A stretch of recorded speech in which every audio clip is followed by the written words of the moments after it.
Good morning students. ഇന്ന് നമ്മുടെ class continue ചെയ്യാണ്. അപ്പോൾ ഇന്ന് പറയാൻ പോകുന്നത് നമ്മുടെ 5th മൊഡ്യൂളാണ്. Physical memory types of modules, memory modules എന്നുള്ളതാണ് പറയാനുള്ളത്. അപ്പോൾ കഴിഞ്ഞ 3rd and 4th മൊഡ്യൂളിൻ്റെ നോട്ട്സ് ഞാൻ ഉടനെ തരും, പ്രിപ്പയർ ചെയ്തുകൊണ്ടിരിക്കുകയാണ്. നമുക്ക് ക്ലാസ് കണ്ടിന്യൂ ചെയ്യാം. അത് ലാസ്റ്റ് മൊഡ്യൂളാണ്, 5th മൊഡ്യൂളാണ്. പിന്നെ അതിനകത്ത് നമുക്ക് മെമ്മറി, ഫിസിക്കൽ മെമ്മറി എന്താണ്, പിന്നെ മെമ്മറി മൊഡ്യൂൾസിൻ്റെ ടൈപ്പ്, അതിൽ ഉപയോഗിക്കുന്ന ടെക്നോളജീസ്, കുറച്ച് കാര്യങ്ങളേ ഉള്ളൂ.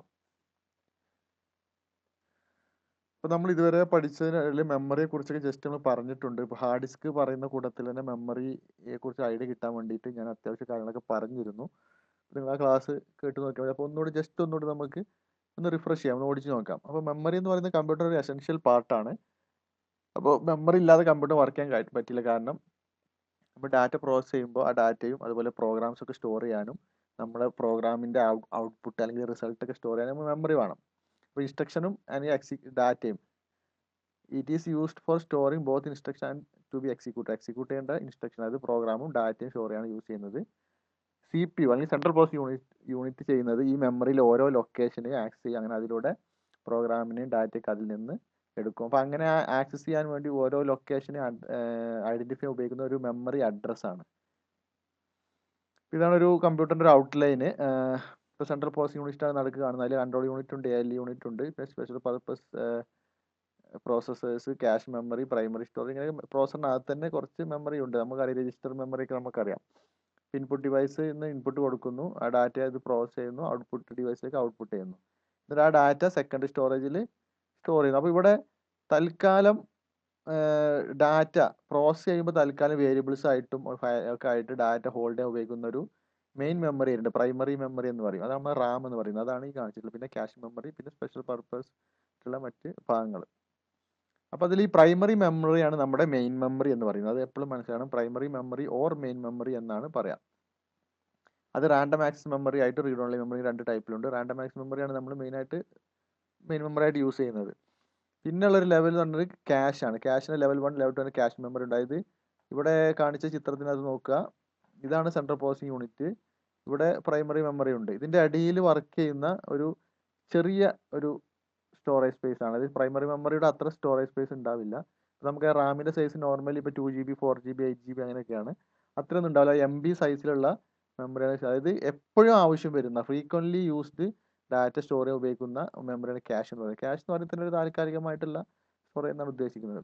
പിന്നെ സെക്കൻഡറി സ്റ്റോറേജ് എന്നാൽ പെർമനന്റ് സ്റ്റോറേജ്. അതായത് നമ്മളിപ്പോൾ പ്രോസസ് ചെയ്തു, ഇൻപുട്ട് എടുത്ത് പ്രോസസ് ചെയ്തു, ഔട്ട്പുട്ട് കാണിച്ചു, പക്ഷേ നമുക്ക് ആ ഡാറ്റ അല്ലെങ്കിൽ റിസൾട്ട് എല്ലാം സ്ഥിരമായിട്ട് സ്റ്റോർ ചെയ്യണം. നമ്മൾ സെക്കൻഡറി സ്റ്റോറേജിലേക്ക്, താഴെ കാണിക്കുന്ന സെക്കൻഡറി സ്റ്റോറേജ് സ്റ്റോർ ചെയ്യുക. അത് നമ്മൾ ഉപയോഗിക്കുന്ന ഹാർഡ് ഡിസ്ക്. അപ്പോൾ ഹാർഡ് ഡിസ്ക് വെച്ച് നമ്മൾ വിശദമായിട്ട് പഠിച്ചിട്ടുണ്ട്. പിന്നെ അതുപോലെ ഒപ്റ്റിക്കൽ മീഡിയ ഡിവൈസസ്, ടാപ്പ്, അങ്ങനെ പല സെക്കൻഡറി സ്റ്റോറേജ് ഡിവൈസസ് ഉണ്ട്. അപ്പോൾ ഇതിൽ മാഗ്നറ്റിക് മീഡിയ ഡിവൈസിനകത്ത് വരുന്നതാണ് നമ്മുടെ ഹാർഡ് ഡിസ്കും അതുപോലെ ടാപ്പ് ഡ്രൈവ് എല്ലാം.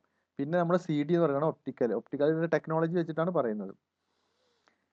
പിന്നെ പ്രൈമറി മെമ്മറിയെ കുറിച്ചാണ് നമുക്കിനി മെയിനായിട്ട് പറയാനുള്ളത്. അതിൻ്റെ മെമ്മറിയും ടൈപ്സും അതിൻ്റെ മൊഡ്യൂളിൻ്റെ ടൈപ്സുമാണ് നമുക്ക് പഠിക്കാനുള്ളത്. അപ്പോൾ ഈ പ്രൈമറി മെമ്മറി എപ്പോഴും CPU ഡയറക്റ്റ് കണക്ട് ചെയ്തിട്ടുണ്ടാവും. 2 ബസ് ഉണ്ടാവും, അഡ്രസ് ബസ്സും ഡാറ്റ ബസ്സും ഉണ്ടായത്. മെമ്മറിൻ്റെ അകത്തുള്ള ഒരു ലൊക്കേഷൻ ഐഡൻറ്റിഫൈ ചെയ്യാനാണ് അഡ്രസ് ബസ്. അത് നമ്മൾ മൈക്രോ പ്രോസസർ ഫസ്റ്റ് യൂണിറ്റ് പഠിക്കുമ്പോൾ പഠിച്ചിട്ടുണ്ട്. ഡാറ്റ ബസ്സും അഡ്രസ് ബസ് എന്താണെന്നുള്ളതൊക്കെ നമ്മൾ പഠിച്ച 8085 ആണ്. അതിൻ്റെ അകത്ത് 16 ബിറ്റാണ് അഡ്രസ് ബസ്, 8 ബിറ്റാണ് ഡാറ്റ ബസ്. കാരണം 8085 ഒരു 8 ബിറ്റ് പ്രോസറാണ്, പക്ഷേ അഡ്രസ്സ് 16 ബിറ്റാണ്. നമുക്ക് അറിയാം അല്ലേ. ഡാറ്റ ബസ്സിനെ തന്നെ പിന്നെ നമ്മൾ അതിനെ മൾട്ടിപ്ലക്സ് ചെയ്ത് അഡ്രസ് ബസ് ആയിട്ട് യൂസ് ചെയ്യും. ഓക്കെ. അപ്പോൾ ഈ അഡ്രസ് ബസ് എന്താണ്, ആദ്യം നമ്മൾ അഡ്രസ് ബസ്സിൽ ഒരു അഡ്രസ്സ് വെച്ചിട്ട് ആ അഡ്രസ്സ് വെച്ചിട്ട് കറസ്പോണ്ടിങ് മെമ്മറി ലൊക്കേഷൻ നമ്മൾ ഡാറ്റ എടുത്തിട്ട് ഡാറ്റ ബസ്സിലൂടെ ഇങ്ങോട്ട് CPU എടുക്കുന്നത്. അപ്പോൾ അതൊക്കെ നിങ്ങൾക്ക് അറിയാം. ഇപ്പോൾ 2 ടൈപ്പ് ബസ് ഉണ്ട്, അഡ്രസ് ബസ്, ഡാറ്റ ബസ് ഉണ്ട്, നമ്മൾ പഠിച്ചിട്ടുണ്ട്. അപ്പോൾ ഒരു നമ്പർ അല്ലെങ്കിൽ അഡ്രസ്സിനെ ഈ അഡ്രസ് ബസ്സിലൂടെ സെൻഡ് ചെയ്യും. അത് ആ ഡിസൈഡ് ലൊക്കേഷൻ ഐഡൻറ്റിഫൈ ചെയ്യും, എന്നിട്ട് ഡാറ്റ റീഡ് ഓർ റൈറ്റ് ചെയ്യും. പിന്നെ മെമ്മറി മാനേജ്മെൻറ്റ് യൂണിറ്റ് ഉണ്ട്. നമ്മുടെ CPU റാമിൻ്റെ ഇടയിൽ ഒരു മെമ്മറി മാനേജ്മെൻറ്റ് യൂണിറ്റ് എന്ന് പറഞ്ഞ ഒരു യൂണിറ്റ് കൂടെ ഉണ്ട്. നമ്മുടെ ആക്ച്വൽ സിസ്റ്റത്തിനകത്ത് വരുമ്പോൾ ഇങ്ങനെ കുറച്ച് എക്സ്ട്രാ ചിപ്പുകളൊക്കെ ഉണ്ടാവും. അത് വിർച്വൽ മെമ്മറി, ഇങ്ങനെ കുറേ ടെക്നോളജി ഉണ്ടാക്കുന്നത് OSനകത്ത് പഠിക്കും, വിർച്വൽ മെമ്മറി എന്താണെന്നുള്ളതൊക്കെ. അപ്പോൾ മെയിൻ മെമ്മറിയെ 2 ടൈപ്പായി തിരിച്ചിട്ടുണ്ട്. റാൻഡം ആക്സസ് മെമ്മറിയും റീഡ് ഓൺലി മെമ്മറി, റോം എന്ന് പറയും. Random access memory RAM, read only memory ROM. അപ്പോൾ ഇതൊരു സിസ്റ്റത്തിൻ്റെ അകത്തുള്ള ഒരു ചെറിയൊരു വേറൊരു സ്കീമാറ്റിക് ഡയഗ്രാമാണ്, വേറെ രീതിയിലുള്ള. ഇപ്പോൾ ഇതിനകത്ത് ഇവിടെ റാമിൻ്റെ 4 മൊഡ്യൂൾസ് കാണിച്ചിട്ടുണ്ട്. ഇവിടെ ഇതൊക്കെ മെമ്മറി ചിപ്പാണ്. ഏകദേശം ഈ ഒരു ടൈപ്പിലായിരിക്കും റാമിൻ്റെ മെമ്മറി മൊഡ്യൂൾസ് വരുന്നത്. ഇവിടെ റീഡ് ഓൺലി മെമ്മറി മദർ ബോർഡിനകത്ത് തന്നെ ഫിക്സ്ഡ് ആണ്. ഇത് ഹാർഡ് ഡിസ്കിനെ ഇങ്ങനെ കാണിച്ചിട്ടുണ്ട്. അഡ്രസ് ബസ് ഇവിടെ CPU കാണിച്ചിട്ടുണ്ട്. ഇപ്പോൾ റാം കൂടുമ്പോൾ കൂടുതൽ പെർഫോമൻസ് ഉണ്ടാകും. നമുക്ക് കൂടുതൽ വലിയ ആപ്ലിക്കേഷൻസ് അല്ലെങ്കിൽ സോഫ്റ്റ്വെയർസ് ഒക്കെ നമുക്ക് ഒറ്റയടിക്ക് തന്നെ റാമിനകത്ത് സ്റ്റോർ ചെയ്തുകൊണ്ട് എക്സിക്യൂട്ട് ചെയ്യാൻ പറ്റും. ഇപ്പോൾ മെമ്മറി അഡ്രസ് എന്ന് പറയുന്നത് ഓരോ മെമ്മറി ഓരോ സെൽസിന് അത് നമ്മുടെ ഈ മെമ്മറി അഡ്രസ് എന്ന് പറയുന്നത് റാമിനകത്തിലെ മെമ്മറി അഡ്രസ്സിനെ കുറിച്ചാണ് പറയുന്നത്. ഹാർഡ് ഡിസ്കിനകത്തിലെ അഡ്രസ് കുറച്ച് ഡിഫറൻ്റ് ആയിരിക്കും. അത് നമ്മൾ ഫയൽ സിസ്റ്റമൊക്കെയാണ് യൂസ് ചെയ്യുന്നത്. അത് പറഞ്ഞിട്ടുണ്ട്, ഫയൽ സിസ്റ്റം ഒക്കെ പറഞ്ഞിട്ടുണ്ട്. ഇപ്പോൾ മെമ്മറിയിൽ ഓരോ അഡ്രസ്സും ഇങ്ങനെ ഒരു ബൈനറി നമ്പർ വെച്ചിട്ടാണ് ഐഡന്റിഫൈ ചെയ്യുക. അപ്പോൾ അഡ്രസ്സ് കണ്ടന്റ് ഇങ്ങനെ കാണിച്ചിട്ടുണ്ട്. കണ്ടിന്യൂസ് ലൊക്കേഷൻ ആയിട്ടാണ് റാമിനകത്ത്. അതുകൊണ്ട് തന്നെ റാൻഡം ആക്സസ് മെമ്മറി കാരണം ഏത് ലൊക്കേഷനിലെ ഡാറ്റയും ആക്സസ് ചെയ്യാൻ ഒരേ സ്പീഡിൽ പറ്റും. ഇപ്പോൾ നമ്മുടെ മെട്രിക്സ് പോലെയാണ്. മെട്രിക്സിനകത്ത് ഇപ്പോൾ 5ാമത്തെ റോയിൽ 6ാമത്തെ കോളം എന്നെടുക്കുമ്പോൾ എടുക്കുന്നതും 2ാമത്തെ റോയിൽ 2ാമത്തെ കോളം എടുക്കുന്നതും ഒരേ സ്പീഡാണ്, ഒരേപോലെ. അതുപോലെയാണ് ഈ റാമിനകത്ത്. അത് നമ്മൾ ഹാർഡ് ഡിസ്കിനകത്ത് അതിൻ്റെ പെർഫോമൻസിനെ ബാധിക്കുന്ന കാര്യങ്ങൾ പഠിച്ചിട്ടുണ്ട്. അതിൻ്റെ റൊട്ടേഷൻ ലേറ്റൻസി, സീക്ക് ടൈം, ഇങ്ങനെ കുറേ കാര്യങ്ങളുണ്ട്. ഇതെനിക്ക് അപ്പോൾ അതിൻ്റെ റൊട്ടേഷൻ്റെ സ്പീഡും ഹെഡിൻ്റെ മൂവ്മെൻറ്റ് ഇതൊക്കെ അതിൻ്റെ നമ്മൾ ഡാറ്റ എടുക്കുന്നതിന് റൈറ്റ് ചെയ്യുന്നതിനെ ബാധിക്കുന്നുണ്ട്. അങ്ങനെയുള്ള ഫാക്ടേഴ്സ് ഒന്നും റാൻഡം ആക്സസ് മെമ്മറിക്ക് ഇല്ല. ഏത് അഡ്രസ്സ് കൊടുത്താലും ഒരേ ടൈം കൊണ്ട് തന്നെ ഡാറ്റ കിട്ടും. ഇപ്പോൾ സ്റ്റോറേജ് കപ്പാസിറ്റിയെ കുറിച്ച് പറയുകയാണെങ്കിൽ ഇതിൻ്റെ ഒരു അളവാണ് ഇവിടെ കൊടുത്തത്. ബൈറ്റ് പറഞ്ഞാൽ ഒരു ബൈറ്റ് ബി കാണിക്കും. കിലോ ബൈറ്റ് ആണ് 1024 ബൈറ്റ് ആണ്. അങ്ങനത്തെ 1024 കിലോ ബൈറ്റ്സ് ചേരുമ്പോൾ ഒരു മെഗാ ബൈറ്റ് ആവും. ഓക്കെ, 1000 നമ്മൾ പറയും 1000 കിലോ ബൈറ്റ് ആണ് ഒരു മെഗാ ബൈറ്റ്, അല്ലെങ്കിൽ 1000 ബൈറ്റ് ആണ് ഒരു കിലോ ബൈറ്റ്. അപ്പോൾ ഈ 1000 എന്ന് പറഞ്ഞാൽ ശരിക്കും 1024 ആണ്. അത് ബൈനറിയിൽ വരുമ്പോൾ അങ്ങനെ വരാം. 2ന്റെ പവറായിട്ട് എഴുതുമ്പോഴാണ് വരുന്നതാണ് അങ്ങനെ. അപ്പോൾ 1000 ബൈറ്റ് ഒരു കിലോ ബൈറ്റ്, 1000 കിലോ ബൈറ്റ് ഒരു മെഗാ ബൈറ്റ്, 1024 മെഗാ ബൈറ്റ് ഒരു ജിഗാ ബൈറ്റ്, 1024 ജിഗാ ബൈറ്റ് ഒരു ടെറാബൈറ്റ്, 1024 ടെറാബൈറ്റ് ആണ് പെറ്റാബൈറ്റ് എന്ന് പറയുന്നത്. അപ്പോൾ നിങ്ങൾ ജസ്റ്റ് നോക്കി മനസ്സിലാക്കാം. റാൻഡം ആക്സസ് മെമ്മറിയെ കുറിച്ച് കൂടുതൽ പറയുകയാണെങ്കിൽ അതൊരു ഇൻ്റർഗ്രേറ്റഡ് സർക്യൂട്ടാണ്. IC എന്ന് പറയും. IC ചിപ്പ് പോലത്തെ ഇൻ്റർഗ്രേറ്റഡ് സർക്യൂട്ട് തന്നെയാണ്. അത് മില്യൺസ് ഓഫ് ട്രാൻസിസ്റ്റേഴ്സ് ഉണ്ട്. ഈ ട്രാൻസിസ്റ്റേഴ്സ് ആണ് മെമ്മറി സ്റ്റോർ ചെയ്യുന്ന യൂണിറ്റ്സ് ആയിട്ട് വർക്ക് ചെയ്യുന്നത്. അങ്ങനെ ഫ്ലിപ്പ് ഫ്ലോപ്പ് എന്നൊക്കെ പറയുന്നത്. അപ്പോൾ റാം വോളട്ടൈലാണ്, കാരണം പ്രോഗ്രാമും ഡാറ്റയും അതിനകത്ത് ഉണ്ടാവും. ആവശ്യത്തിന് വെച്ച് അതിനകത്ത് ഡാറ്റ പുതുതായിട്ട് റൈസ് ചെയ്യാം, പുതിയ റൈറ്റ് ഒക്കെ ചെയ്യാം. പക്ഷെ അതൊക്കെ കറണ്ട് ഉണ്ടാവുമ്പോഴേ ഉണ്ടാവുള്ളൂ. കറണ്ട് പോയി കഴിഞ്ഞാൽ ഇതിനകത്തെ ഡാറ്റ എല്ലാം പോകും. This means that RAM does not retain its bit configuration when the power is turned off. Power off ചെയ്ത് കഴിഞ്ഞാൽ പിന്നെ അതിലെ ഡാറ്റ എല്ലാം ബിറ്റ് കോൺഫിഗറേഷൻ എല്ലാം പോകും. അതുകൊണ്ട് വോളട്ടൈൽ മെമ്മറി എന്ന് പറയുന്നത് ഇങ്ങനത്തെ മെമ്മറിനാണ് കമ്പ്യൂട്ടറിനകത്തുള്ള മെയിൻ മെമ്മറി എന്ന് പറയുന്നത്. അപ്പോൾ കമ്പ്യൂട്ടറിനകത്തുള്ള മെയിൻ മെമ്മറി റാം എന്ന് പറയുന്നത് റാൻഡം ആക്സസ് മെമ്മറിയാണ്, വോളട്ടൈലാണ്. അത് ടെമ്പറലി ഡാറ്റ സ്റ്റോർ ചെയ്യാനും ഹോൾഡ് ചെയ്യാനും ഉപയോഗിക്കുന്നതാണ്, സെക്കൻഡറി സ്റ്റോറേജ് അല്ല. അപ്പോൾ റാമിനകത്ത് ഡാറ്റ റാൻഡംലി ആണ് സ്റ്റോർ ചെയ്യുന്നത്. പ്രോസറിനകത്ത് നിന്ന് അഡ്രസ്സ് ഉപയോഗിച്ചുകൊണ്ട് പ്രോസർ ഈ റാമിൽ നിന്ന് ഡാറ്റ എടുക്കുന്നു, അതിലേക്ക് റൈറ്റ് ചെയ്യുന്നു. ഇതാണ് നോർമലി നമ്മുടെ റാം മൊഡ്യൂൾസ്. ഇങ്ങനെ ഈ ഒരു ഷേപ്പിലും സൈസിലും ഒക്കെയാണ്. ഇപ്പോൾ ഇതിനകത്ത് തന്നെ കുറേ ചിപ്പുകൾ ഉണ്ടാവും. ഒരു മെമ്മറി മൊഡ്യൂൾ എന്നാണ് ഇതിന് പറയുക. ഒരു മെമ്മറി മൊഡ്യൂളിനകത്ത് കുറേ ചിപ്പുകൾ ഉണ്ടാവും. ഇങ്ങനെയാണ് ഇതിനെ അറേഞ്ച് ചെയ്യുന്നത്. ഒരുപാട് കമ്പനികൾ സാൻഡിസ്ക്, സീഗേറ്റ്, ഇങ്ങനെ കുറേ കമ്പനികൾ പ്രൊഡ്യൂസ് ചെയ്യുന്നുണ്ട്. കാസിയോ, സാംസങ് ഒക്കെ ഉണ്ട്, മാനുഫാക്ചേഴ്സ് ഉണ്ട്. റാമിലെ ടൈപ്പ് പറയുകയാണെങ്കിൽ 2 ടൈപ്പാണ് പ്രധാനമായിട്ടുള്ളത്. Dynamic random access memory DRAM എന്ന് പറയും. അതുപോലെ static random access memory SRAM എന്ന് പറയും. അതിൻ്റെ ടെക്നോളജിയിലെ വ്യത്യാസം, ഡാറ്റ എങ്ങനെ സ്റ്റോർ ചെയ്യുന്നു എന്നുള്ള ടെക്നോളജിയിലെ ഡിഫറൻസ് ആണ് ഈ DRAM SRAM എന്ന് പറയുന്നത്. DRAM ആണ് ഇപ്പോൾ ഏറ്റവും കൂടുതൽ യൂസ് ചെയ്യുന്ന അല്ലെങ്കിൽ കോമൺ ആയിട്ട് കാണുന്ന ടെക്നോളജി. ഇപ്പോൾ dynamic Ram dynamic random access memory എന്ന് പറഞ്ഞാൽ ഓരോ ബിറ്റ് ഓഫ് ഡാറ്റ പിന്നെ സെപ്പറേറ്റ് കപ്പാസിറ്റർ ആണ് യൂസ് ചെയ്യുന്നത്. പിന്നെ ഇൻ്റഗ്രേറ്റഡ് സർക്യൂട്ടിനകത്തുള്ള ഓരോ ബിറ്റ് യൂണിറ്റും അല്ലെങ്കിൽ ഓരോ ബിറ്റും ഒരു കപ്പാസിറ്ററാണ് സ്റ്റോർ ചെയ്യുന്നത്. അപ്പോൾ അത്രയും മില്യൺസ് ഓഫ് കപ്പാസിറ്റേഴ്സ് ഉണ്ട്. കപ്പാസിറ്റർ നമ്മൾ സാധാരണ സർക്യൂട്ടിനകത്ത് കാണുന്ന ഫിസിക്കൽ കപ്പാസിറ്റർ അല്ല. കപ്പാസിറ്ററിൻ്റെ ഡ്യൂട്ടി എന്താണ്? പവർ വരുമ്പോൾ തൽക്കാലം കുറച്ച് സമയം അതിനകത്ത് പവർ സ്റ്റോർ ചെയ്യും. ഒരു ലിമിറ്റ് കഴിയുമ്പോൾ അതിൽ നിന്ന് ഡ്രെയിൻ ആയി പോകും, അല്ലെങ്കിൽ ഷോർട്ടായിട്ട് പോകും. അപ്പോൾ ആ ഒരു പ്രോപ്പർട്ടി ഈ നമ്മൾ സിലിക്കൺ അല്ലെങ്കിൽ സിലിക്കൺ ചിപ്പിനകത്തിൽ ചെറിയൊരു പോർഷന് കൊടുക്കുകയാണ്. പവർ വരുമ്പോൾ പവറിൻ്റെ ഡാറ്റ കുറച്ച് നേരം സ്റ്റോർ ചെയ്ത് വെക്കും. അങ്ങനെ അതിനെ ഇൻ്റഗ്രേറ്റ് ചെയ്തുകൊണ്ട് അങ്ങനെ ആ ഒരു പ്രോപ്പർട്ടി കൊടുക്കുകയാണ് ചെയ്യുന്നത്. അപ്പോൾ കപ്പാസിറ്ററിൻ്റെ ആ പ്രോപ്പർട്ടി കാണിക്കുന്ന ഒരു ഏരിയ ആയിരിക്കും ഇതിൽ കപ്പാസിറ്റർ എന്ന് പറയുന്നത്. DRAMന് ഒരുപാട് ടൈപ്പ് ഉണ്ട്. ഈ എക്സ്റ്റേണൽ ഡാറ്റ ഔട്ടർ DRAM, ഈ EDO DRAM എന്ന് പറയും. ഇത് വേരിയസ് ഡിസൈൻസിൽ അവൈലബിൾ ആണ്. പിന്നെ SDRAM, synchronous DRAM, RDRAM, Ram bus DRAM, DDR DRAM, double data rate DRAM. അപ്പോൾ DDR ഒക്കെയാണ് ഇപ്പോൾ കാണുന്ന ടെക്നോളജീസ്. പിന്നെ SRAM അല്ലെങ്കിൽ എന്ന് പറയുന്നത് കുറച്ചുകൂടി ഫാസ്റ്റർ ആണ്, മോർ റിലയബിൾ ആണ്. സാധാരണ DRAMിനെക്കാട്ടിലും അല്ലെങ്കിൽ ഡൈനാമിക് റാമിലേക്ക് കുറച്ചുകൂടി ഫാസ്റ്റർ റിലയബിൾ ആണ്. അത് ഡൈനാമിക് റാമിനെ പോലെ റിഫ്രഷ് ചെയ്യേണ്ട ആവശ്യമില്ല, ഇടയ്ക്കിടയ്ക്ക് റിഫ്രഷ് ചെയ്യേണ്ട ആവശ്യമില്ല. അപ്പോൾ നമ്മൾ പറഞ്ഞത് DRAMിനെ കുറിച്ചാണ്. റാമിനകത്ത് DRAM, SRAM ഉണ്ട്. DRAMിൻ്റെ കാര്യങ്ങൾ പറഞ്ഞു, അതിൻ്റെ ടൈപ്സ് പറഞ്ഞു. പിന്നുള്ള SRAM ആണ്. അപ്പോൾ SRAM ആണ് സാധാരണഗതിയിൽ ക്യാഷ് മെമ്മറി ആയിട്ട് യൂസ് ചെയ്യുന്നത്. SRAMും ഒരു റാം ടെക്നോളജി തന്നെയാണ്, പക്ഷേ അത് ക്യാഷ് മെമ്മറി ആയിട്ടാണ് കൂടുതൽ യൂസ് ചെയ്യാറ്. Store data as long as power is supplied. Power ഉള്ളിടത്തോളം സമയം അതിനകത്ത് ഡാറ്റ നിൽക്കും. ഇതിന് റിഫ്രഷ് ചെയ്യേണ്ട എന്നുള്ളതാണ് ഇതിൻ്റെ ഒരു അഡ്വാൻറ്റേജ്. SRAMിൻ്റെ ടൈപ്സ് ആണ് ഇനി പറയുന്നത്. അസിൻക്രണസ് SRAM, സിൻക്രണസ് SRAM, അതായത് ASRAM, SSRAM, special SRAM, non volatile Ram, അതിന് ബാറ്ററി ബാക്ക് SRAM, ഇങ്ങനെ പല ടൈപ്സ് ഉണ്ട്. ഇതൊക്കെ അതിൻ്റെ ടൈപ്സ് ആണ്. അപ്പോൾ SRAMും DRAM തമ്മിലുള്ള മെയിൻ ഡിഫറൻസ് ആണ് കൊടുത്തിട്ടുള്ളത്. ഇത് നിങ്ങളെ ഈ മെമ്മറി മൊഡ്യൂൾസിനെ കുറിച്ചുള്ള ഒരു ഓവറോൾ നോളേജിന് വേണ്ടിയിട്ടാണ് പറയുന്നത്. നിങ്ങളെ സിലബസിനകത്ത് ഫിസിക്കൽ മെമ്മറി എന്ന് മാത്രമേ കൊടുത്തിട്ടുള്ളൂ, ഇത്രയും വിശദമായിട്ടൊന്നും കൊടുത്തിട്ടില്ല. ഫിസിക്കൽ മെമ്മറിനകത്തെ ടൈപ്സ്, അതിൽ വരുന്ന ടെക്നോളജീസ് എല്ലാം ജസ്റ്റ് ഒന്ന് പറയാണ്. അപ്പോൾ നോട്ടിനകത്ത് ഇതെല്ലാം ഉണ്ടാവും. അപ്പോൾ നിങ്ങൾ ഇനി ചെയ്യേണ്ടത് എക്സാം ഓറിയൻറ്റഡ് ആയിട്ട് പഠിക്കണം. അപ്പോൾ എക്സാമിന് പഴയ ക്വസ്റ്റ്യൻ പേപ്പർ നിങ്ങൾ റെഫർ ചെയ്യണം. പിന്നെ ഇൻ്റർനെറ്റിൽ കുറേയൊക്കെ ലഭ്യമായിരിക്കും, യൂണിവേഴ്സിറ്റിയുടെ സൈറ്റിലൊക്കെ ഉണ്ടാവും. ഇല്ലെങ്കിൽ നമുക്ക് കളക്ട് ചെയ്യാം. നിങ്ങൾ കളക്ട് ചെയ്യാൻ ശ്രമിക്കും പരമാവധി. കിട്ടുന്നില്ലെങ്കിൽ എന്നോട് പറയും. SRAM DRAM ഡിഫറൻസ് പറയുന്നത് പവർ സപ്ലൈ അത്രയും സമയം ഡാറ്റ ഉണ്ടാവും. DRAM അതുപോലെ തന്നെയാണ്.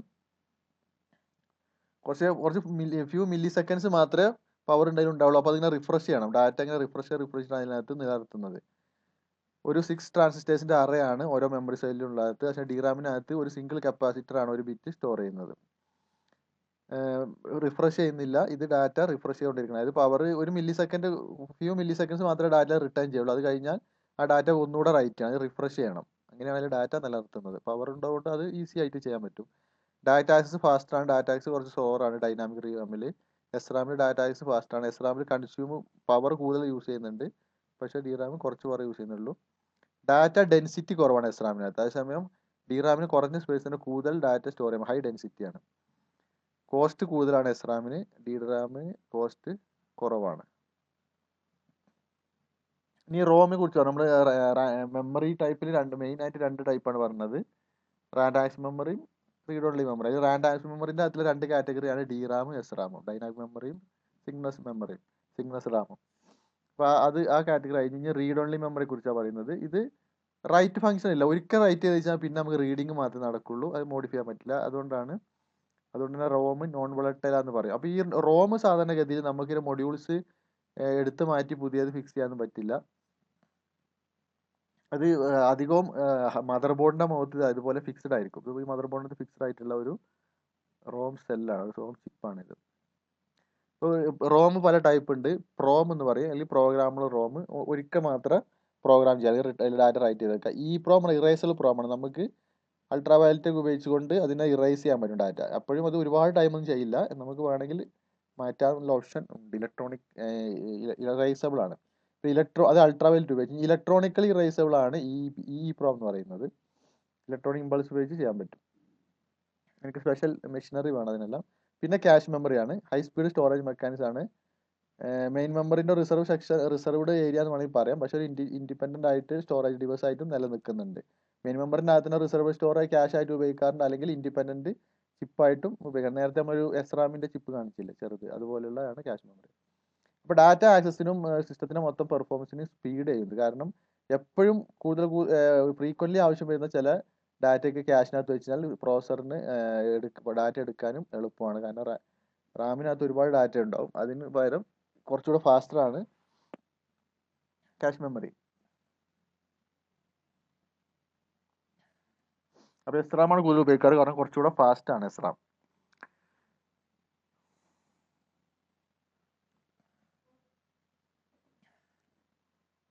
ഡിസ്ക് ക്യാഷ് ഉണ്ട്. ഡിസ്കിൻ്റെ പെർഫോമൻസ് കൂട്ടാൻ വേണ്ടി ഉപയോഗിക്കുന്ന ക്യാഷ് ഉണ്ട്. മെമ്മറി ക്യാഷ് പറഞ്ഞാൽ മെമ്മറിയുടെ പെർഫോമൻസ് കൂട്ടാനുള്ളതാണ്. SRAMന്റെ ഭാഗത്ത് തന്നെയായിട്ട് ഉപയോഗിക്കുന്ന അല്ലെങ്കിൽ സെപ്പറേറ്റ് മോഡൽ ഉപയോഗിക്കും. ഡിസ്ക് ക്യാഷ് പറഞ്ഞാൽ സെയിം പ്രിൻസിപ്പിളാണ്. പക്ഷേ ഹാർഡ് ഡിസ്കിനകത്ത് നിന്ന് എപ്പോഴും ഡാറ്റ റീഡ് ചെയ്യുമ്പോൾ ഹാർഡ് ഡിസ്കിന് ഒരു ലേറ്റൻസി ഉണ്ട്. ഡാറ്റ എടുക്കുന്നത് കുറച്ച് സ്ലോ ആണ്. അപ്പോൾ അത് ഒഴിവാക്കാൻ വേണ്ടി എപ്പോഴും ഹാർഡ് ഡിസ്കിൽ നിന്ന് റീഡ് ചെയ്യുന്ന ഡാറ്റ തൽക്കാലം ഒരു ചെറിയ മെമ്മറി ചിപ്പിനകത്തേക്ക് റൈറ്റ് ചെയ്ത് നോക്കുന്നതാണ് SRAM എന്ന് പറയുന്നത്.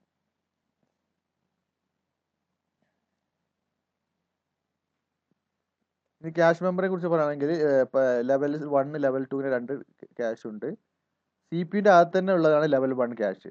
CPU-ന്റെ ക്ലോക്ക് സ്പീഡിന്റെ ഒരു ഹാഫ് സ്പീഡിലാണ് ഇത് വർക്ക് ചെയ്യുന്നത്. അപ്പോൾ കുറച്ചുകൂടി റാൻഡം ആക്സസ് മെമ്മറിയിലേറെ ഫാസ്റ്റ് ആണ്. അതുകൊണ്ട് അപ്പോൾ ഇതൊക്കെ കമ്പ്യൂട്ടറിന്റെ മൊത്തം പെർഫോമൻസിന് ആക്സസ് ടൈമിനെ കുറച്ചിട്ട് പെർഫോമൻസ് കൂട്ടാനുള്ള ഒരു ടെക്നിക്സ് ആണ്. ലെവൽ 2 എന്ന് പറഞ്ഞാൽ ഇതൊരു എക്സ്റ്റേണൽ ആണ്. CPU-ന്റെ പുറത്തുള്ള ഒരു മദർ ബോർഡിൽ തന്നെയുള്ള ഒരു എക്സ്റ്റേണൽ ഒരു ചിപ്പായിരിക്കും ലെവൽ 2 ക്യാഷ് എന്ന് പറയുന്നത്. അപ്പോൾ ക്യാഷിന് 2 ലെവലുണ്ട്. ഇപ്പോൾ പുതുതായിട്ട് L1 L2 ഒക്കെ CPU തന്നെ ഇന്റഗ്രേറ്റ് ചെയ്തിട്ട് വരുന്നുണ്ട്. അത് കുറച്ചുകൂടെ ആക്സസ് ടൈം റെഡ്യൂസ് ചെയ്യുന്നു, പ്രോസറിന്റെ പെർഫോമൻസിനെ കൂട്ടുകയും ചെയ്യുന്നുണ്ട്. ഇപ്പോൾ മെമ്മറി ക്യാഷ് ഇവിടെ കാണിച്ചിട്ടുണ്ട്. ഇത് CPU, ഇത് ലെവൽ 2 ക്യാഷ്, ഇത് മെയിൻ മെമ്മറി. അപ്പോൾ ഈ മെയിൻ മെമ്മറിന്റെയും CPU-ന്റെ അടിയിൽ ക്യാഷ് വരുന്നുണ്ട്.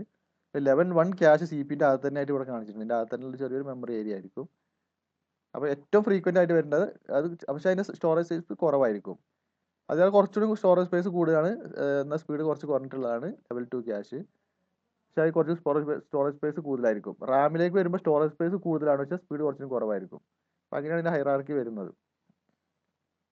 ഈ മെമ്മറിയുടെ ഹൈറാർക്കി ജസ്റ്റ് ഒന്ന് കാണിക്കാം. അപ്പോൾ അത് കാണുമ്പോൾ ഒന്നുകൂടെ ഇപ്പോൾ ഈ പിക്ചറിൽ കാണുന്നത് ഒരു മെമ്മറി ഹൈറാർക്കിയാണ്. അത് മൊത്തം കമ്പ്യൂട്ടറിന്റെ അകത്തുള്ള സിസ്റ്റത്തിന് അതിൽ മെമ്മറി ഹൈറാർക്കിയാണ്. അപ്പോൾ ഏറ്റവും ടോപ്പിൽ കാണിച്ചിട്ടുണ്ടോ ക്യാഷ് ആണ്. താഴേക്ക് വരുമ്പോൾ main memory, flash memory, magnet disk, optic disk, magnet tapes ഇങ്ങനെ വരുന്നത്. അപ്പോൾ ഇതിൽ മുകളിലേക്ക് പോകും തോറും സ്പീഡ് കൂടും. അപ്പോൾ ഏറ്റവും സ്പീഡ് കൂടുതലാണ് ക്യാഷ്. അതും പ്രോസറിന്റെ അകത്ത് തന്നെയുള്ള ലെവൽ 1 ക്യാഷ് ആണെങ്കിൽ ഏകദേശം പ്രോസറിന്റെ അതേ സ്പീഡ് ആയിരിക്കും. പക്ഷേ അതിന്റെ പ്രത്യേക സ്റ്റോറേജ് വളരെ കുറച്ച് കുറവായിരിക്കും. താഴോട്ട് വരുന്നതോറും സ്റ്റോറേജ് സ്പേസ് കൂടിയിട്ടാണ് വരുന്നത് താഴോട്ട് വരുന്നതോറും. അപ്പോൾ ഇതതിന്റെ ഹൈറാർക്കി, മെമ്മറിന്റെ ഹൈറാർക്കി. ഇനി മെയിൻ മെമ്മറി വരുമ്പോൾ മെയിൻ മെമ്മറി കുറച്ചുകൂടെ വലുതാണ്. താഴോട്ട് വരുമ്പോൾ സ്റ്റോറേജ് സ്പേസ് കൂടുതലാണ്. പക്ഷേ ഏറ്റവും ടോപ്പിലാണ് കുറച്ച് അത്ര സ്പീഡില്ല മെയിൻ മെമ്മറി. ഡൈനാമിക് റാം ക്യാഷിന്റെ അത്ര സ്പീഡ് ഉണ്ടാവില്ല. പിന്നെ അതിന്റെ താഴെ വരുന്നത് ഫ്ലാഷ് മെമ്മറിയാണ്. ഫ്ലാഷ് മെമ്മറി എന്ന് പറയുന്നത് നമ്മൾ ഉപയോഗിക്കുന്ന പെൻ ഡ്രൈവ് ഒക്കെയാണ് ഫ്ലാഷ് മെമ്മറി. അപ്പോൾ അത് ഇന്റഗ്രേറ്റഡ് ചിപ്പ് തന്നെയാണ്. ചിപ്പ് മെമ്മറിയാണ് കുറച്ചുകൂടി സ്പീഡ് കൂടുതലാണ്. പക്ഷെ അത് വേണമെങ്കിൽ നമുക്ക് നമ്മുടെ റാം ഇപ്പോൾ മാക്സിമം നമ്മൾ ഉപയോഗിക്കുന്നത് 4GB 8GB ഒക്കെയാണ് ഉപയോഗിക്കുന്നത്. പക്ഷേ ഫ്ലാഷ് ഡ്രൈവ്സ് ഇപ്പോൾ 32, 64 അങ്ങനെ 128GB വരെയുള്ള ഫ്ലാഷ് ഡ്രൈവ്സ് ഒക്കെ ഉണ്ട്. പക്ഷെ സ്പീഡ് കുറച്ചുകൂടി കുറവാണ്. റാമിന്റെ അത്ര സ്പീഡ് ഉണ്ടാവില്ല. പിന്നെ മാഗ്നറ്റിക് ഡിസ്ക് അല്ലെങ്കിൽ ഹാർഡ് ഡിസ്കിലേക്ക് വരുമ്പോൾ സ്റ്റോറേജ് സ്പേസ് ഒരുപാട് കൂടുതലാണ്. 100GB അല്ലെങ്കിൽ 1TB 1 TB ഒക്കെയാണ് സ്പേസ്. പക്ഷേ സ്പീഡ് കുറച്ചും കുറവാണ്. ഒപ്റ്റിക്കൽ ഡിസ്ക് വരുമ്പോൾ വീണ്ടും സ്പീഡ് കുറയുന്നു. സ്റ്റോറേജ് സ്പേസ് നമ്മൾ മാഗ്നറ്റിക് ഡിസ്കുമായിട്ട് കമ്പയർ അല്ലെങ്കിൽ വേണമെങ്കിൽ ഒരുപാട് ഡിസ്ക് ഉപയോഗിച്ച് ആ ഡിസ്കിന്റെ അറയൊക്കെ ഉപയോഗിച്ചും സ്റ്റോറേജ് സ്പേസ് കൂട്ടാം. പിന്നെ ടാപ്പും അപ്പോൾ ഈ ഏറ്റവും താഴെ വരുന്നതൊക്കെ സ്റ്റോറേജ് സ്പേസിന്റെ കേസിൽ ഏകദേശം സെയിം ആണ്. നമുക്ക് അതിന്റെ അറേസ് ഒക്കെ ഉപയോഗിച്ചുകൊണ്ട് സ്റ്റോറേജ് സ്പേസ് കൂട്ടാൻ കുറയ്ക്കുകയും ചെയ്യാം. പക്ഷേ സ്പീഡിന്റെ കേസിൽ കുറഞ്ഞു വരും. ടാപ്പ് വരുമ്പോൾ ഏറ്റവും സ്പീഡ് കുറവാണ് മാഗ്നറ്റ് ടാപ്പിന്. സ്റ്റോറേജ് സ്പേസ് കൂടുതലായിട്ട് കാണിച്ചിട്ടുണ്ടെങ്കിലും ഹാർഡ് ഡിസ്കിന്റെ ഒക്കെ സെയിം സ്പേസ് തന്നെയാണ് മാഗ്നറ്റ് ടാപ്സിലും കിട്ടുകയുള്ളൂ. നമുക്ക് ആ റേഞ്ചിലേ കിട്ടുകയുള്ളൂ. ഇപ്പോൾ ഹാർഡ് ഡിസ്ക് ആണ് കൂടുതൽ സ്പേസ് അവൈലബിൾ ആയിട്ടുള്ളത്. അപ്പോൾ ഇത് ഈ ഹൈറാർക്കി ഇങ്ങനെയാണ്. എല്ലാ സിസ്റ്റത്തിനകത്ത് മൊത്തം കമ്പ്യൂട്ടറിന്റെ മെമ്മറി അല്ലെങ്കിൽ സ്റ്റോറേജിനെ ഇങ്ങനെ ഹൈറായി കാണിക്കാൻ പറ്റും. അപ്പോൾ അത് ഏറ്റവും ടോപ്പിലുള്ളതൊക്കെ volatile memory, cache memory, main memory ഒക്കെ വോളട്ടൈലാണ്. ഫ്ലാഷ് മെമ്മറി നമുക്ക് ഇറേസബിൾ ആണ്. വീണ്ടും റൈറ്റ് ചെയ്യാൻ പറ്റും. പക്ഷെ അതിനും ഒരു ലിമിറ്റ് ഉണ്ട്. ചിലത് 1000 ടൈംസ് ഒക്കെയാണ് ഇറേസ് ചെയ്ത് റൈറ്റ് ചെയ്യുന്നതോടുകൂടി അതിന്റെ പെർഫോമൻസ് കുറഞ്ഞു വരും, സ്പീഡ് കുറഞ്ഞു വരും. അപ്പം അങ്ങനെ ആണ് ഇത് മുകളിലേക്ക് തോന്നുമ്പോൾ സ്പീഡ് കൂടുന്നു, പക്ഷെ വോളട്ടൈലാണ്. താഴോട്ട് വരുമ്പോൾ സ്പീഡ് കുറയുന്നു, പക്ഷെ സ്റ്റോറേജ് സ്പേസ് കൂടുന്നു. മുകളിലേക്ക് പോകുമ്പോൾ സ്പീഡ് കൂടുന്നു, സ്റ്റോറേജ് സ്പേസ് കുറയുന്നു. ഇങ്ങനെയാണ് ഹൈറാർക്കി. അപ്പോൾ മൊത്തം സിസ്റ്റത്തിനകത്തുള്ള ഇത് ഓരോ ലെവലിലും ഡിഫറെന്റ് ടെക്നോളജി. അപ്പോൾ ഇതെല്ലാം IC ആണ്. ക്യാഷ്, മെയിൻ മെമ്മറി, ഫ്ലാഷ് ഒക്കെ ഇന്റഗ്രേറ്റഡ് ആണ്. ഇത് വരുമ്പോൾ ഡിസ്ക് ആണ്, മാഗ്നറ്റിക് ഡിസ്ക് ആണ്. ഇത് വരുമ്പോൾ ഒപ്റ്റിക്കൽ ഡിസ്ക് ആണ്. ഇതും മാഗ്നറ്റിക്കൽ ടേപ്പാണ്. അങ്ങനെ ടെക്നോളജി വ്യത്യാസമുണ്ട്. ഇപ്പോൾ ഹൈറാർക്കി നിങ്ങൾ ഓർത്താണ് പറഞ്ഞത്. അപ്പോൾ ഇവിടെ ഇപ്പോൾ ഹൈറാർക്കി ഉണ്ട്. ഇത് മെയിൻ മെമ്മറി, അതിന്റെ മുകളിൽ കുറച്ചുകൂടെ സ്റ്റോറേജ് കുറവാണ്, സ്പീഡ് കൂടുതലാണ് L2 ക്യാഷ്. അതിലേറെ സ്റ്റോറേജ് കുറവാണ്, പക്ഷെ അതിലേറെ സ്പീഡിലാണ് L1 ക്യാഷ്. പിന്നെ CPU-നെ സംബന്ധിച്ചാൽ CPU-ന്റെ രജിസ്റ്റേഴ്സ് പറയുന്നത് സ്റ്റോറേജ് സ്പേസ് വളരെ കുറവാണ് ഈ രജിസ്റ്റർ മെമ്മറി. പക്ഷേ CPU-ന്റെ സെയിം സ്പീഡാണ്, ഏറ്റവും സ്പീഡ് കൂടുതലാണ്. അപ്പോൾ അങ്ങനെ ഇതിനകത്ത് ഹൈറാർക്കി ഉണ്ട് എന്നാണ് പറഞ്ഞത്. അപ്പോൾ നിങ്ങൾ ഈ മെമ്മറിയെ കുറിച്ച് ടോട്ടൽ എക്സാം എഴുതുമ്പോൾ മെമ്മറിയെ കുറിച്ചൊക്കെ പറയുമ്പോൾ ജസ്റ്റ് ഹൈറാർക്കി വരച്ചേക്കുന്നത് നല്ലതാണ്. നിങ്ങൾക്ക് ഇതിനെക്കുറിച്ച് ഓവറോൾ ഐഡിയ ഉണ്ടെന്ന് മനസ്സിലാക്കാൻ പറ്റും. ഇപ്പോൾ ഡിസ്കിൻ്റെ ക്യാഷാണ് ഈ കാണിച്ചിട്ടുള്ളത്. സി പി യു ഇതാണ്. C P U main memory നമ്മൾ ഡയറക്റ്റ് കാണിച്ചിട്ടുണ്ട്. ഇവിടെ ക്യാഷ് ഉണ്ടാവും, പക്ഷേ സാധാരണ കാണിക്കുമ്പോൾ ഇങ്ങനെയാണ് കാണിക്കാറ്. അപ്പോൾ ഡിസ്കിൽ നിന്ന് മെമ്മറി മെയിൻ മെമ്മറിയിലേക്ക് ഡാറ്റ സ്റ്റോർ ചെയ്യുന്ന ഇടക്ക് ചിലപ്പോൾ ഒരു ക്യാഷ് യൂസ് ചെയ്യാറുണ്ട്. ഡിസ്കിൽ എപ്പോഴും ഡിസ്ക് പോയി റീഡ് ചെയ്യുമ്പോൾ സ്പീഡ് കുറയുന്ന ഒഴിവാക്കാൻ വേണ്ടി. അപ്പോൾ ഞാൻ നേരത്തെ പറഞ്ഞ പോലെ ഇത് നിങ്ങൾക്കൊരു മെമ്മറിയെക്കുറിച്ചും മെമ്മറി ടെക്നോളജിയിലെ ഓവറോൾ ഐഡിയ ആണ് ഇതുവരെ ഞാൻ പറഞ്ഞത്. കാരണം നിങ്ങളെ സിലബസിൻ്റെ ഫിഫ്ത്ത് യൂണിറ്റിൻ്റെ തുടക്കത്തിൽ ഫിസിക്കൽ മെമ്മറി എന്ന് മാത്രമേ കൊടുത്തിട്ടുള്ളൂ. അപ്പോൾ അത് ഫിസിക്കൽ മെമ്മറിയെ കുറിച്ചുള്ള ഓവറോൾ ഐഡിയ ആണ് ഞാൻ പറഞ്ഞത്. അപ്പോൾ അത് ഓർത്ത് വെക്കുക. കാരണം സെക്കൻഡറി ഫിസിക്കൽ മെമ്മറി എന്നുകൊണ്ട് സിലബസിനകത്ത് അവർ കൊടുത്തുകൊണ്ട് എന്താണ് ഉദ്ദേശിച്ചെന്നുള്ളത് പല ടെക്സ്റ്റ് ബുക്കിനകത്തും പല കണ്ടന്റും ഒക്കെ ആയിരിക്കും. ഓവറോൾ കാര്യങ്ങളാണ് പറഞ്ഞത്. നിങ്ങൾക്ക് ആവശ്യമുള്ളതും അതിൽ ചിലപ്പോൾ ആവശ്യം കൂടുതൽ കാര്യങ്ങൾ ഞാൻ പറഞ്ഞിട്ടുണ്ടാവും എന്നാണ് എനിക്ക് തോന്നുന്നത്. അപ്പോൾ ഓവറോൾ മൊത്തം ഒരു ലാർജ് പിക്ചർ നിങ്ങൾക്ക് കിട്ടണം. ഇതെല്ലാം തമ്മിൽ എങ്ങനെയാണ് കണക്ട് ആയിരിക്കുന്നൊക്കെ പിക്ചർ കിട്ടിയാൽ നിങ്ങൾക്ക് ഇത് മനസ്സിലാകുകയുള്ള കാര്യങ്ങൾ. അതുകൊണ്ട് ഇത്രയും കാര്യം പറഞ്ഞത്. പിന്നെ സെക്കൻഡറി മെമ്മറി, അത് നമുക്കറിയാം ഹാർഡ് ഡിസ്ക് ആണെന്ന് അറിയാം. സെക്കൻഡറി സ്റ്റോറേജ് ഡിവൈസ് അല്ലെങ്കിൽ ടാബ് ഡ്രൈവ്, ഒപ്റ്റിക്കൽ ഡ്രൈവ് ഒക്കെയാണ് ഉപയോഗിക്കുന്നത്. അപ്പോൾ ഫിസിക്കൽ ഡാറ്റ കറണ്ട് പോയാലും ഡാറ്റ സ്റ്റോർ ചെയ്ത് വെക്കാൻ ലോങ് ടൈമിന് സ്റ്റോർ ചെയ്ത് വെക്കാൻ വേണ്ടി ഉപയോഗിക്കുന്ന ടെക്നോളജീസ് ആണ്. കമ്പ്യൂട്ടർ ടേൺ ഓഫ് ചെയ്താലും ഡാറ്റ അതിനകത്ത് ഉണ്ടാവണം, റിട്ടൈൻ ചെയ്യണം, പിന്നെ ആവശ്യമാകുമ്പോൾ എടുക്കാൻ പറ്റണം. അതിന് നമ്മൾ മാഗ്നറ്റിക് സ്റ്റോറേജ് ഡിവൈസ് ആണ് ഉപയോഗിക്കുന്നത്. മാഗ്നറ്റിക് അല്ലെങ്കിൽ ഒപ്റ്റിക്കൽ ടെക്നോളജീസ് ആണ് യൂസ് ചെയ്യുന്നത്. മാഗ്നറ്റിക് സ്റ്റോറേജ് ഡിവൈസിനകത്ത് വരുന്നതാണ് ഹാർഡ് ഡിസ്കും അതുപോലെ ഫ്ലോപ്പി ഡിസ്ക് അല്ലെങ്കിൽ ടാപ്പ് ഡ്രൈവ് എല്ലാം വരുന്നത്. നോൺ വോളറ്റൈൽ മെമ്മറിയാണ് ഈ സെക്കൻഡറി സ്റ്റോറേജ് എല്ലാം. അപ്പോൾ ഹാർഡ് ഡിസ്കിനെ കുറിച്ച് നമ്മൾ വിശദമായി പഠിച്ചിട്ടുണ്ട്. ഞാൻ കൂടുതൽ അതിനെക്കുറിച്ച് പറയുന്നില്ല. സ്പിൻ ചെയ്യുന്ന ഡിസ്കും പിന്നെ ഹെഡും റീഡിംഗ് റൈറ്റ് ഹെഡ് ഉപയോഗിച്ചിട്ടാണ് ഇത് വർക്ക് ചെയ്യുന്നത്. മാഗ്നറ്റിക് ഹെഡ്സ് ഉപയോഗിച്ചാണ് ഡാറ്റ റീഡ് റൈറ്റ് ചെയ്യുന്നത്. 80 to 300 GB വരെ സ്പേസ് ഉണ്ടെന്നാണ് പറയുന്നത്. നമുക്കറിയാം ഡിസ്കിനെ കുറിച്ച് ഇപ്പോൾ മാർക്കറ്റ് ലെവലായിട്ടുള്ള സൈസൊക്കെ നിങ്ങൾക്കറിയാം. പിന്നെയുള്ള ഫ്ലോപ്പിയാണ്. ഇത് പണ്ട് ഉപയോഗിച്ചതാണ്, ഇപ്പോൾ ഇതൊന്നും യൂസ് ചെയ്യുന്നില്ല. വളരെ കുറഞ്ഞ സ്പേസ് ഉള്ള ഡിസ്ക്കാണ്. ഒരു സിംഗിൾ പ്ലാസ്റ്റിക് ഡിസ്ക് ഒക്കെയാണ് ഇതിനകത്ത് യൂസ് ചെയ്യുന്നത്. ഇതാണ് ഫ്ലോപ്പി ഡിസ്കിൻ്റെ ഒരു ചിത്രം. ഇപ്പോൾ ഞങ്ങളൊക്കെ സ്കൂളിൽ പഠിക്കുന്ന കാലത്തൊക്കെ ഇത് യൂസ് ചെയ്തിരുന്നു. ഇപ്പോൾ ഇതൊന്നും മാർക്കറ്റിലില്ല.